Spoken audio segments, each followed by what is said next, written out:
আমাদের পার্শ্ববর্তী সরস্বতী বিদ্যানিকেতনের প্রধান আচার্য মহাশয়, সেই সাথে শ্রদ্ধেয় শিক্ষক শিক্ষিকাবৃন্দ এবং আমাদের স্কুলেরও শ্রদ্ধেয় শিক্ষক শিক্ষিকাবৃন্দ, সবাইকে আমি প্রথমেই স্বাগত জানাচ্ছি এবং আমাদের উভয় স্কুলের কিছু সংখ্যক ছাত্রছাত্রী। আজকে আমরা যে উদ্দেশ্যে এখানে সবাই জমায়েত হয়েছি, তোমরা এখানে দেখতে পাচ্ছ বোর্ডের মধ্যে লেখা আছে টুইনিং অফ স্কুল, মানে দুইটি বিদ্যালয়ের মধ্যে একটা বন্ধুত্বপূর্ণ সম্পর্ক স্থাপনের। তা আমরা জিনিসটাকে একটু সীমিত সময়ের ভিতরে শেষ করার জন্য কয়েকটা স্পেসিফিক জিনিস আমরা সিলেক্ট করেছি। এর মধ্যে যেমন প্রথম হবে সমবেত সঙ্গীত, যেটা তোমরা উভয় স্কুলের ছাত্রছাত্রীরা মিলে গান করবে, ঠিক আছে। এরপরে আমাদের হবে কুইজ কম্পিটিশন এবং শেষে থাকবে ডিবেট কম্পিটিশন। যারা সমবেত সঙ্গীত পরিবেশন করবে তোমরা এখানে চলে আসো।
ভারতবর্ষের প্রথম রাষ্ট্রপতি কে ছিলেন? আমি ভারতের মুদ্রাকে আমরা কি বলি? ভারতের মুদ্রা যেটা, এটাকে কি বলি?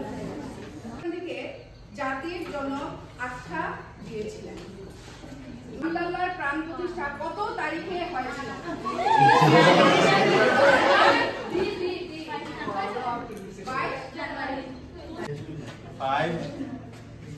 5/25 রামলালার প্রাণ প্রতিষ্ঠা করা হয়েছিল। তো রামলালার মূর্তিটা যে কে বানিয়েছেন, উনার নাম?